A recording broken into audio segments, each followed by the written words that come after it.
신축 아파트 1억 깎아드립니다. 이 현수막 앞에서 절대 멈추지 마십시오. 바로 대한민국 지방 신축 아파트. 지금 가장 위험한 자산입니다. 왜 1억을 퍼줘도 아무도 손을 안 대는 걸까요? 2026년 현재 서울 강남은 400대 1 청야 전쟁이 벌어지는데 지방에서는 밤마다 불 꺼진 단지 옆으로 또 크레인이 올라갑니다. 들어가면 팔 수 없고 버티면 이자에 짓눌립니다. 콘크리트 묘지에 갇히기 전에 이 폭탄 돌리기의 실체를 살펴보겠습니다. 2억이면 충분히 올릴 수 있는 아파트였습니다.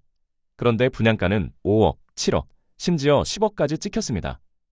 어떻게 이런 일이 가능했을까요? 건설사, 시행사, 투기 세력이 합작한 가격 뻥튀기의 구조가 있었습니다. 시작은 PF 대출입니다.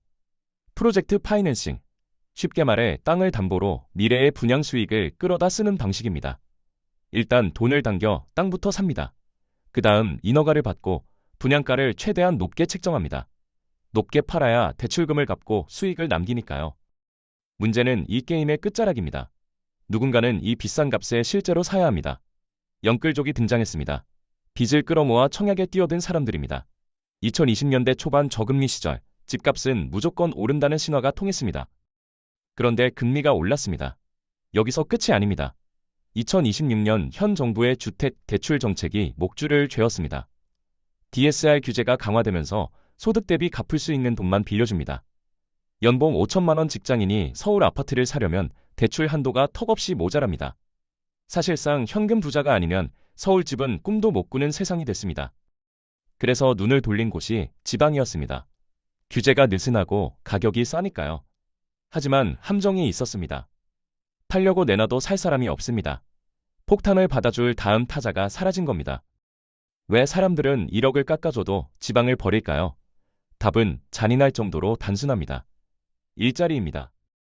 대한민국 지도를 펼쳐보면 구조가 보입니다. 삼성, 현대, SK, 네이버, 카카오. 대기업 본사와 IT 기업 대부분이 서울과 판교, 경기 남부권에 몰려 있습니다. 지방에서 대학을 나와도 취업하려면 결국 캐리어를 끌고 수도권으로 올라와야 합니다. 선택이 아니라 생존입니다. 정부도 손을 놓고 있던 건 아닙니다. 혁신도시를 만들고 공공기관을 지방으로 내려보냈습니다. 하지만 결과는 어땠을까요? 평일에는 지방 혁신도시에서 일하고 주말이면 통근버스 타고 서울로 올라갑니다. 가족은 서울에 두고 혼자 내려가 사는 기러기 생활입니다. 월급은 지방에서 받지만 소비는 서울에서 합니다. 지역 상권이 살아날 리 없습니다. 교통이 좋아지면 나아질 거라 했습니다. KTX와 SRT가 전국을 연결했습니다. 서울에서 부산까지 2시간 반, 대전까지 1시간이 채 안 걸립니다. 그런데 결과는 정반대였습니다. 지방의 돈과 사람이 서울로 더 빨리 빨려 들어갔습니다. 경제학에서는 이걸 빨대 효과라고 부릅니다. 고속교통망이 오히려 지방의 피를 수도권으로 빨아들이는 빨대가 된 겁니다. 숫자로 보면 더 선명합니다. 수도권 인구 비중은 이미 전체의 절반을 넘었습니다.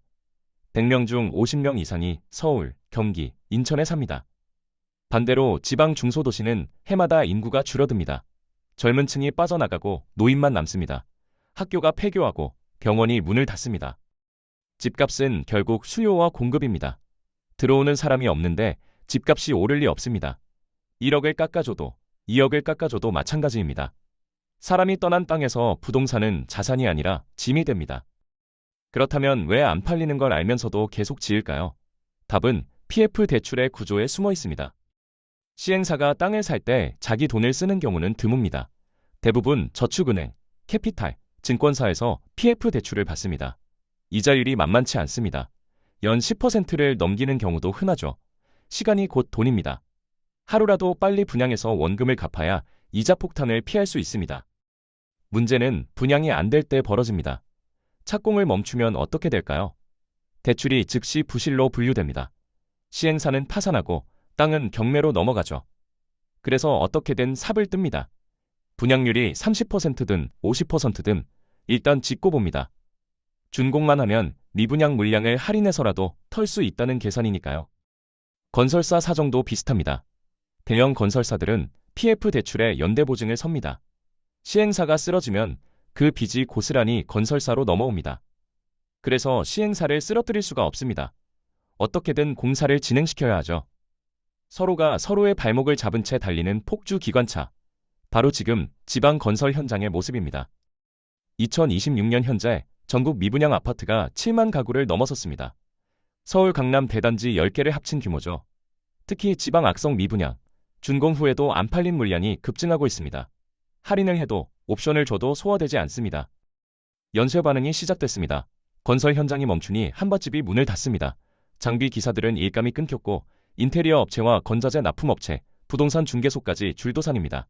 콘크리트 더미가 지역 경제에 숨통을 조이는 중입니다. 직접 눈으로 보면 체감이 다릅니다. KTX를 타고 지방 중소도시 외곽으로 나가보십시오. 역에서 택시로 20분쯤 달리면 신축 대단지가 나타납니다.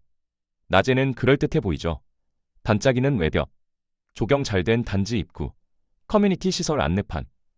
그런데 밤이 되면 풍경이 달라집니다. 500세대 단지에 불 켜진 창문이 20개도 안 됩니다. 주차장은 텅 비어 있고 상가는 셔터가 내려간 채 먼지만 쌓여갑니다. 이 유령 도시에 실제로 사는 사람들이 있습니다. 영끌로 들어온 시립주자들이죠. 내 집 마련의 꿈을 안고 들어왔지만 현실은 처참합니다. 매달 통장에 월급이 찍히면 절반 이상이 대출 이자로 빠져나갑니다. 원금은 줄지도 않습니다. 이자만 내는 거죠. 생각해보면 아이러니합니다. 내 집이라고 샀는데 실상은 은행에 월세 내는 것과 다를 바 없습니다. 아니, 월세보다 못할 수도 있습니다. 월세는 싫으면 나가면 되지만 이 집은 나갈 수도 없으니까요. 매물로 내놔도 문의가 없습니다. 팔리지 않는 자산, 그러나 매달 빠져나가는 이자. 집주인인데 세입자보다 못한 삶입니다. 단지 안 생활도 팍팍합니다. 이웃이 없으니 상권이 안 붙습니다. 편의점 하나 들어오지 않고 아이 학원 보내려면 차로 30분을 나가야 합니다. 관리비는 세대수가 적으니 1인당 부담이 늘어납니다. 텅 빈 헬스장과 독서실 유지비를 몇 가구가 나눠내는 꼴이죠. 외식을 끊고 여행은 꿈도 못 꿉니다. 이 악물고 버티지만 끝이 보이지 않습니다. 10년을 버텨도 원금이 얼마나 줄어들지, 그때 집값은 얼마일지 아무도 모릅니다. 내 집 마련이 내 인생을 가둬버린 셈입니다. 지방 부동산이 무너지는 진짜 원인은 따로 있습니다. 바로 인구입니다. 대한민국 합계 출산율은 0.7명대입니다. 전 세계 최저 수준이죠. 한 세대가 지나면 인구가 절반으로 줄어든다는 뜻입니다. 그런데 이 감소가 전국에 고르게 일어나지 않습니다. 지방이 먼저 무너집니다. 젊은 층이 떠납니다. 대학 졸업하면 서울로, 경기도로 올라갑니다. 일자리가 거기 있으니까요. 남는 건 어르신들입니다. 경북 의성, 전남 고흥 같은 곳은 주민 평균 연령이 60대를 넘겼습니다. 아이 울음소리가 사라진 마을, 학교가 폐교하고 병원이 문을 닫습니다. 행정안전부가 지정한 인구 소멸 위험 지역이 전국에 113곳입니다. 전체 기초자치단체의 절반이 넘죠. 소멸 위험이 아니라 이미 소멸이 시작됐다고 봐야 합니다. 이런 지역에서 아파트가 팔릴 리 없습니다. 들어올 사람이 없는데 집을 지어봤자 무슨 소용일까요? 더 무서운 건 속도입니다. 일본도 지방 소멸을 겪었지만 수십 년에 걸쳐 서서히 진행됐습니다. 한국은 다릅니다. 압축 성장을 했듯이 압축 소멸을 하고 있습니다. 변화에 적응할 시간이 없습니다. 지방자치단체들은 발등에 불이 떨어졌습니다. 출산 장려금 올리고 귀농귀촌 지원하고 청년 유치 정책을 쏟아냅니다. 하지만 효과는 미미합니다. 몇백만 원 지원금으로 일자리 없는 곳에 정착할 청년은 없으니까요. 결국 구조의 문제입니다. 수도권에 모든 게 집중된 나라에서 지방은 선택지가 아닙니다. 그리고 선택받지 못한 땅의 부동산은 자산이 아니라 부채가 됩니다. 시한폭탄의 초침이 점점 빨라지고 있습니다. 이제 냉정하게 구분해야 합니다. 어디가 살 곳이고 어디가 죽을 곳인지. 서울과 수도권은 여전히 다릅니다. 400대 1청 경쟁률이 말해주죠. 사람들이 빚을 내서라도 들어가려 합니다. 일자리가 있고 병원이 있고 학교가 있습니다. 인프라가 갖춰진 곳으로 사람이 몰리는 건 자연스러운 현상입니다. 지방이라고 다 같은 건 아닙니다. 삼성 반도체가 있는 평택, 현대차 공장이 있는 울산은 버팁니다. 확실한 일자리가 인구를 붙들고 있으니까요. 하지만 이런 곳은 손에 꼽습니다. 나머지 지방 중소도시, 특히 외곽 신도시는 상황이 다릅니다. 기준을 세워야 합니다. 그 지역에 10년 뒤에도 양질의 일자리가 있을지, 젊은 인구가 유입될 구조인지. 대답이 불확실하면 위험 신호입니다. 1억 할인, 2억 할인에 혹하면 안 되는 이유죠. 싸게 사도 더 싸지면 손해입니다. 게다가 팔리지도 않습니다. 실거주가 아니면 손대지 마십시오. 투자 목적으로 지방 신축을 사는 건 2026년 현재 가장 위험한 선택입니다. 월세 받아 이자 내겠다는 계산도 틀어집니다. 세입자도 떠나는 중이니까요. 공실이 길어지면 수익은커녕 관리비만 쌓여갑니다. 반대로 서울 익신지는 더 올랐습니다. 강남, 서초, 송파, 용산. 대출 규제로 진입 장벽이 높아졌지만 그만큼 기존 보유자의 자산은 견고해졌죠. 똘똘한 한 채로 쏠림이 가속화되고 있습니다. 양극화가 아닙니다. 초양극화입니다. 중간이 사라지고 있습니다. 오르는 곳은 계속 오르고 죽는 곳은 끝없이 죽습니다. 당신의 자산이 어느 쪽에 있는지 냉정하게 점검해야 할 때입니다.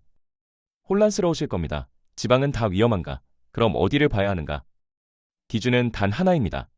일자리의 질과 지속성이죠. 10년 뒤에도 사람들이 먹고 살 수 있는 곳인지 그게 핵심입니다.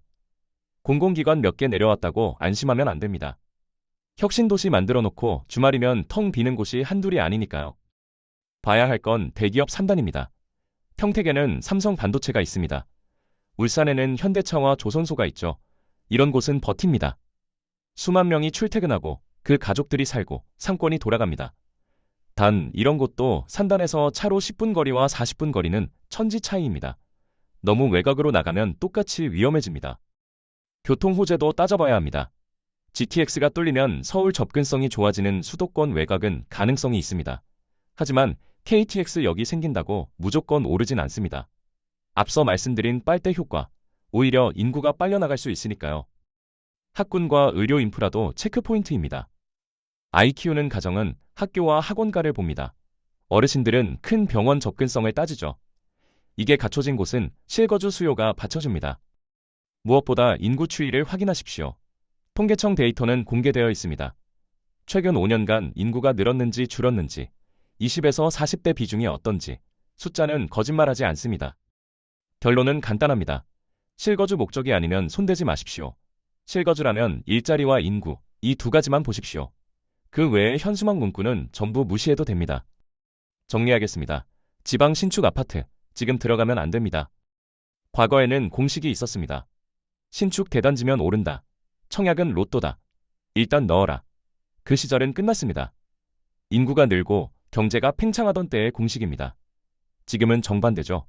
인구는 소멸하고 돈은 수도권으로만 흐릅니다.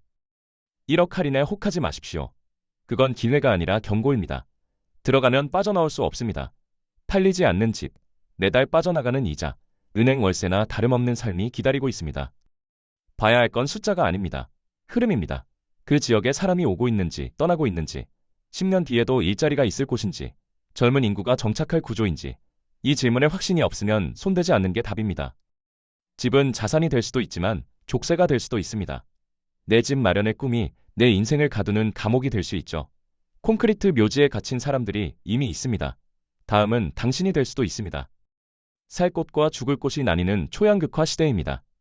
눈앞의 할인이 아니라 10년 뒤의 지도를 보십시오. 당신의 선택이 자산을 지킬지 묻힐지를 결정합니다. 다음 영상에서는 더 유익하고 꼭 필요한 정보들로 돌아오겠습니다. 구독과 좋아요 부탁드립니다. 감사합니다.